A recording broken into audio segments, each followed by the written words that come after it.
അയാൾ ഇന്ന് ഡിസ്കസ് ചെയ്യാൻ പോകുന്നത് 6ാം ക്ലാസ്സിലെ സോഷ്യൽ സയൻസിലെ ഇമ്പോർട്ടൻറ്റ് ക്വസ്റ്റ്യൻ ആൻഡ് ആൻസേഴ്സ് ആണ്. അപ്പം activity 1, Delhi was the centre of power in north India from CE 8th century. In 17th century the Marathas come into power in south India. അപ്പം എന്താണ് പറയുന്നത്? AD 8ാം നൂറ്റാണ്ട് മുതൽ ഉത്തരേന്ത്യയിലെ അധികാര കേന്ദ്രമായിരുന്നു ഡൽഹി.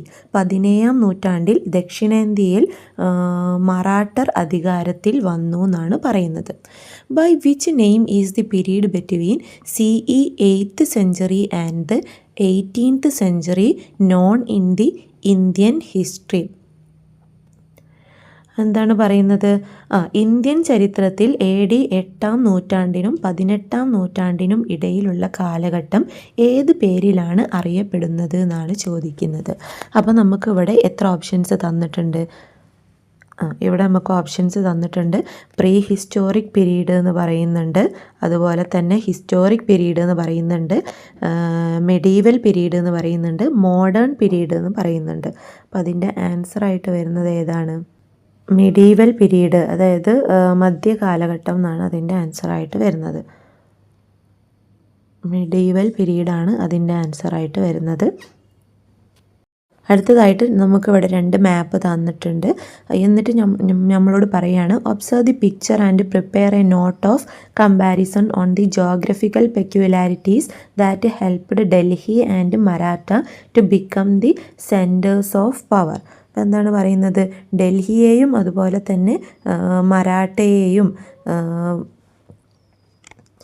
സെൻറ്റർ ഓഫ് പവർ ആക്കാൻ കാരണം എന്താണെന്നാണ് ചോദിക്കുന്നത്. അപ്പോൾ നമുക്ക് ഇവിടെ നൽകിയിരിക്കുന്ന ചിത്രം നിരീക്ഷിച്ചിട്ട് ഡൽഹിയും മറാഠ സാമ്രാജ്യവും അധികാര കേന്ദ്രങ്ങളായി മാറാൻ സഹായിച്ച ഭൂമിശാസ്ത്രപരമായ പ്രത്യേകതകളെ കുറിച്ച് ഒരു താരതമ്യ കുറിപ്പ് തയ്യാറാക്കാനാണ് പറയുന്നത്.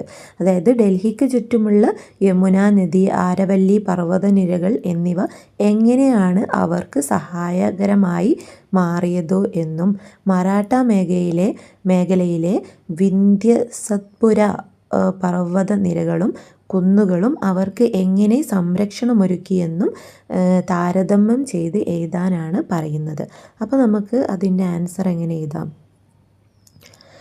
ജിയോഗ്രഫിക്കൽ പെക്യുലാരിറ്റീസ് ഓഫ് ഡൽഹി എന്തൊക്കെയാണ്? യമുന റിവർ ഉണ്ട്. യമുന റിവർ എന്ത് ചെയ്തു?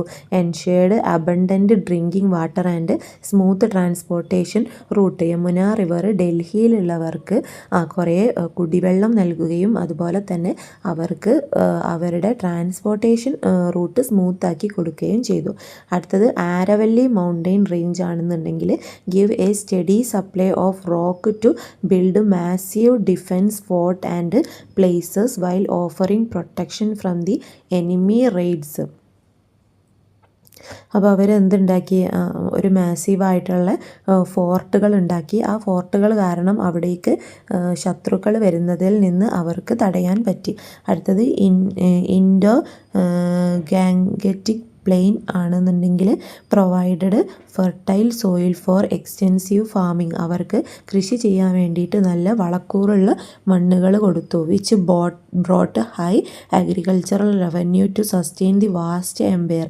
ആ ഒരു വാസ്റ്റ് എംപയറിനെ നിലനിർത്താൻ വേണ്ടിയിട്ട് അവരുടെ ഈ കൃഷി കാരണം അവരുടെ എന്തുകൂടി? വരുമാനം കൂടി. അടുത്തത് 8th C ക്വസ്റ്റ്യൻ ആണ്. In the 8th CE during the region of which dynasty did Delhi become center of power? AD 8ാം നൂറ്റാണ്ടിൽ ഏത് രാജവംശത്തിൻ്റെ ഭരണകാലത്താണ് ഡൽഹി ഒരു അധികാര കേന്ദ്രമായി മാറിയത് എന്നാണ് ചോദിക്കുന്നത്. ഇവിടെ നമുക്ക് 4 ഓപ്ഷൻസ് ഉണ്ട്. ഒന്ന് മാംലുക്ക് ഡൈനാസ്റ്റി, അടുത്തത് Chauhan dynasty, c Tomar dynasty and slave dynasty ആണുള്ളത്. അപ്പം അതിൻ്റെ ആൻസറായിട്ട് വരുന്നത് ടോമാർ ഡൈനാസ്റ്റിയാണ്. അപ്പോൾ അത് മറന്നു പോകരുത്. ടോമാർ ഡൈനാസ്റ്റിയാണ് ആൻസറായിട്ട് വരുന്നത്. അടുത്തത് Kerala's physiographic characteristics, soil and climate are suitable for agriculture. We need to change ourselves to a lifestyle that uses it. Write down the benefit of every family cultivating vegetables for their needs. എന്താണ് പറയുന്നത്? കേരളത്തിൻ്റെ ഭൂപ്രകൃതിയും മണ്ണും കാലാവസ്ഥയും കൃഷിക്ക് അനുയോജ്യമാണ്. അത് പ്രയോജനപ്പെടുത്തുന്ന ഒരു ജീവിത രീതിയിലേക്ക് നാം മാറേണ്ടതുണ്ട്. ഫസ്റ്റ് ക്വസ്റ്റ്യൻ ആണ്, write down the benefit of every family cultivating vegetables for their needs. ഓരോ കുടുംബവും തങ്ങളുടെ സ്വന്തം ആവശ്യങ്ങൾക്കായി പച്ചക്കറി കൃഷി ചെയ്യുന്നത് കൊണ്ടുള്ള പ്രയോജനങ്ങൾ എഴുതാനാണ് പറയുന്നത്. അപ്പോൾ നമുക്ക് എന്ത് എഴുതാം? Availability of fresh organic and poison free vegetables. നമുക്ക് ഫ്രഷ് ആയിട്ടുള്ള ഓർഗാനിക് ആയിട്ടുള്ള പോയിസൺ അടങ്ങിയിട്ടില്ലാത്ത വെജിറ്റബിൾസ് കിട്ടും. Reduce the daily food expenditure of the family. ഓരോ ദിവസവും ഉള്ള ഫാമിലിയുടെ ഡെയിലി ഫുഡിൻ്റെ ചിലവ് കുറയും. Provide a good physical exercise and mental relaxation. ഇത് കൃഷി ചെയ്യുന്നതിലൂടെ ചെയ്യുന്നവർക്ക് ഫിസിക്കൽ എക്സസൈസും കിട്ടും, അതുപോലെ തന്നെ മെൻ്റൽ റിലാക്സേഷനും കിട്ടുന്നുണ്ട്. അടുത്ത question, which of the following does not belong to the aim of state horticulture mission. State horticulture മിഷൻ്റെ ലക്ഷ്യത്തിൽ പെടാത്തത് ഏത് എന്നാണ് ചോദിക്കുന്നത്. നമുക്കിവിടെ 4 ഓപ്ഷൻസ് ആണ് തന്നത്. വെജിറ്റബിൾ കൾട്ടിവേഷൻ, രണ്ടാമത്തത് spice crops cultivation, c rubber cultivation, d mushroom cultivation. അപ്പോൾ ഇതിൽ സ്റ്റേറ്റ് ഹോർട്ടിക്കൾച്ചർ മിഷൻ്റെ ഭാഗത്തിൽ പെടാത്തത് ഏതാണ്? റബ്ബർ കൾട്ടിവേഷനാണ്. റബ്ബർ കൾട്ടിവേഷൻ വരുന്നത് റബ്ബർ ബോർഡിൻ്റെ അണ്ടറിലാണ്. അടുത്തത് activity 3, Delhi came under the rule of Mughal from 1526. 1526 മുതൽ ഡൽഹി മുഗളന്മാരുടെ ഭരണത്തിന് കീഴിലായി. The Chola dynasty become powerful during CE 9th century in south India. ദക്ഷിണേന്ത്യയിൽ 9ാം നൂറ്റാണ്ടിൽ ചോള രാജവംശം ശക്തമായി മാറി എന്നാണ് പറഞ്ഞത്. എന്നിട്ട് നിങ്ങളോട് പറയാണ്, find out and mark the wrong statement. നിങ്ങൾക്ക് താഴെ കുറച്ച് റോങ് ആയിട്ടുള്ള സ്റ്റേറ്റ്മെൻറ്റ് തന്നിട്ടുണ്ട്, അത് കണ്ടെത്തി എഴുതാനാണ് പറയുന്നത്. ഇതിൽ ഫസ്റ്റ് ഓപ്ഷൻ എന്താണ് തന്നത്? Babur captured Delhi in the first battle of Panipat. 1ാം പനിപ്പാട്ട് യുദ്ധത്തിലൂടെ ബാർബർ ഡൽഹി പിടിച്ചെടുത്തു എന്നാണ് പറയുന്നത്. ഇത് ശരിയായിട്ടുള്ള ഓപ്ഷനാണ്. കാരണം എന്താണ്? 1ാം പനിപ്പാട്ടിലൂടെ ബാർബർ എന്ത് ചെയ്തിട്ടുണ്ട്? പനിപ്പാട്ട് പിടിച്ചെടുത്തിട്ടുണ്ട്. അങ്ങനെയാണ് ഇതിലൂടെയാണ് മുഗൾ ഭരണം ആരംഭിക്കുന്നത്. അടുത്ത ഓപ്ഷനാണ്, Akbar adopted the system of Mansabdari എന്ന് പറഞ്ഞിട്ടുള്ള സിസ്റ്റം അക്ബർ കൊണ്ടുവന്നു എന്നാണ് പറയുന്നത്. അതും കറക്റ്റായിട്ടുള്ള ഓപ്ഷനാണ്. കാരണം എന്താണ്?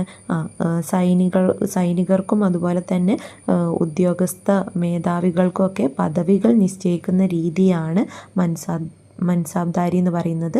അത് അക്ബറാണ് കൊണ്ടുവന്നത്. അതും കറക്റ്റായിട്ടുള്ള ആൻസറാണ്. അടുത്തത്, the Mughal empire expanded the most during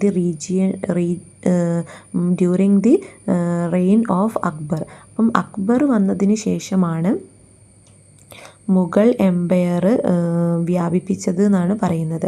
അക്ബറിൻ്റെ ഭരണകാലത്താണ് Mughal സാമ്രാജ്യം ഏറ്റവും കൂടുതൽ വ്യാപിപ്പിച്ചത് എന്നാണ് പറയുന്നത്.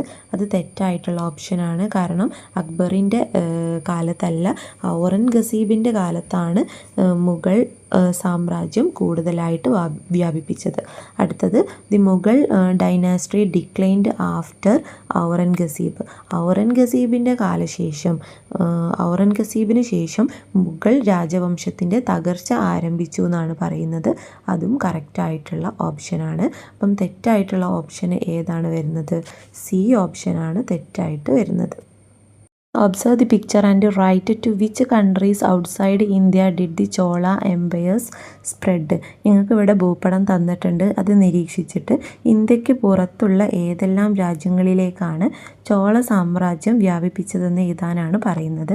അപ്പം ഇവിടെ നിങ്ങൾക്ക് ഈ ഒരു മാപ്പിൽ തന്നത് ശ്രീലങ്ക, പിന്നെ അതുപോലെ തന്നെ മലേഷ്യ ആൻഡ് ഇന്തോനേഷ്യയാണ് തന്നിട്ടുള്ളത്. അപ്പം എവിടെയൊക്കെയാണ് ചോള സാമ്രാജ്യം വ്യാപിപ്പിച്ചത്? അപ്പോൾ നിങ്ങൾക്ക് ഇതിന്ന് പറയാൻ പറ്റും. എന്താണ് answer? Sri Lanka, Malaysia and Indonesian island എന്നാണ് ഇതിൻ്റെ ആൻസറായിട്ട് വരുന്നത്. അടുത്തത്, prepare a note on the circumstances that caused the expansion of Chola dynasty to the neighbouring kingdom. അയൽ രാജ്യങ്ങളിലേക്ക് ചോള സാമ്രാജ്യം വ്യാപിപ്പിക്കുന്നതിന് കാരണമായ സാഹചര്യങ്ങളെക്കുറിച്ച് ഒരു കുറിപ്പ് തയ്യാറാക്കാനാണ് പറയുന്നത്. അപ്പോൾ അതിൻ്റെ ആൻസർ പവർഫുൾ നേവി വരുന്നുണ്ട്, അതുപോലെ തന്നെ മാരിടൈം ട്രേഡ് ഇൻട്രസ്റ്റ് വരുന്നുണ്ട്, ആംബിഷ്യസ് റൂളേഴ്സ് വരുന്നുണ്ട്. അപ്പം പവർഫുൾ നേവി എന്ന് പറയുമ്പം the Cholas possessed and extremely efficient and mighty naval force. എന്ന് പറഞ്ഞാൽ എന്താണ്, ചോളന്മാർക്ക് കരുത്തുറ്റതും അതുപോലെ തന്നെ എഫിഷ്യൻറ്റുമായിട്ടുള്ളൊരു നേവൽ ഫോഴ്സ് ഉണ്ടായിരുന്നു എന്നാണ് പറയുന്നത്. അടുത്തത് maritime trade interest. They expanded their kingdom to protect their sea trade route and merchant network in the Indian ocean. അടുത്തത് ambitious rulers. Powerful kings like Rajaraja one and Rajendra one led aggressive military expeditions to establish dominance over neighbouring region. Activity 4 ആണ്. Given below are the main sectors mentioned in the travelogues of the foreign travellers who visited India during the medieval period. മധ്യകാലഘട്ടത്തിൽ India സന്ദർശിച്ച വിദേശ രാജ്യങ്ങളുടെ യാത്രാ വിവരണങ്ങളിൽ പരാമർശിച്ചിരിക്കുന്ന പ്രധാന മേഖലകളെയാണ് താഴെ നൽകിയിരിക്കുന്നത്. Agriculture and artisanship, towns and trade, workshops, the abode of knowledge. കൃഷിയും പിന്നെ അതുപോലെ തന്നെ കൈത്തറിപ്പണിയും അതുപോലെ തന്നെ നഗരങ്ങളും വ്യാപാരവും ശില്പശാലകൾ, അറിവിൻ്റെ കേന്ദ്രങ്ങൾ, ഇതൊക്കെയാണ് നിങ്ങൾക്ക് ഓപ്ഷനായിട്ട് തന്നിട്ടുള്ളത്. അടുത്തത് read the travelogue given below and arrange the fields. ഇപ്പം നിങ്ങളോട് താഴെ തന്നിട്ടുള്ള ട്രാവലോഗ് വായിച്ചിട്ട് അത് ക്രമത്തിൽ എഴുതാനാണ് പറയുന്നത്. അപ്പോൾ ആദ്യത്തേത് big rooms where karkhanas function are found in many places. അപ്പോൾ അതിൻ്റെ അവിടെ എന്താണ് വരിക, വർക്ക്ഷോപ്പാണ് വരിക. അടുത്തത് we the Indians can speak any language but it is difficult for others to master in our language. The abode of knowledge ആണ് വരുന്നത്, അതവിടെ തന്നിട്ടുണ്ട്. അടുത്തത് for farming cereals and grazing cattles land revenue and grazing tax were to be paid to the rulers. അവിടെ എന്താണ് വരുന്നത്, agricultural and ആർട്ടിസാൻഷിപ്പാണ് വരുന്നത്. അടുത്തത് the great town Vijayanagara is situated near ski mountain ranges. അവിടെ വരുന്നത് എന്താണ്, ടൗൺ ആൻഡ് ട്രേഡ്സ് ആണ് വരുന്നത്. അടുത്തത് name the system that gave land as wage to the officers during the Mughal and sultanate periods. Mughal sultanate ഭരണകാലങ്ങളിൽ ഉദ്യോഗസ്ഥർക്ക് ശമ്പളത്തിന് പകരം ഭൂമി നൽകിയിരുന്ന സമ്പ്രദായങ്ങളുടെ പേര് എഴുതുക എന്നാണ് പറഞ്ഞത്. അപ്പോൾ അതിൽ മുഗൾ പീരീഡിലാണെങ്കിൽ ജാഗീർദാരി സമ്പ്രദായമാണ് കൊടുത്തിരുന്നത്. സുൽത്താനേറ്റ് പീരീഡിലാണെന്നുണ്ടെങ്കിൽ ഇക്ത സമ്പ്രദായമാണ് കൊടുത്തത്. അടുത്തത് activity 5. Given below are the statements related to the social life in India during the Mughal period. Find out and write the correct one. Mughal കാലഘട്ടത്തിൽ ഇന്ത്യയിലെ സാമൂഹിക ജീവിതവുമായി ബന്ധപ്പെട്ട പ്രസ്താവനകളാണ് താഴെ നൽകിയിരിക്കുന്നത്. അവയിൽ ശരിയായത് കണ്ടെത്തി എഴുതാനാണ് പറയുന്നത്. Those who were engaged in agriculture and handicraft belong to the lower social strata. അടുത്തത് all the people had the same customs and rituals. മൂന്നാമത്തത് those who were engaged in agricultural and handcraft belonging to the lower social strata. Civil customs like stati and child marriage did not exist. അപ്പം ഇതിൽ ഏതാണ് correct ആയിട്ടുള്ളത് എന്നാണ് ചോദിക്കുന്നത്. ഇതിൽ correct ആയിട്ടുള്ള answer C ആണ്. those who were engaged in agriculture and handicraft belong to the lower social strata. അതായത് കൃഷിയിലും അതുപോലെ തന്നെ കൈത്തറി ജോലിയും ചെയ്യുന്നവർ സമൂഹത്തിൽ താഴെ തട്ടിലായി പോയി എന്നുള്ളതാണ് ഇതിൽ കറക്റ്റായിട്ടുള്ള ആൻസർ.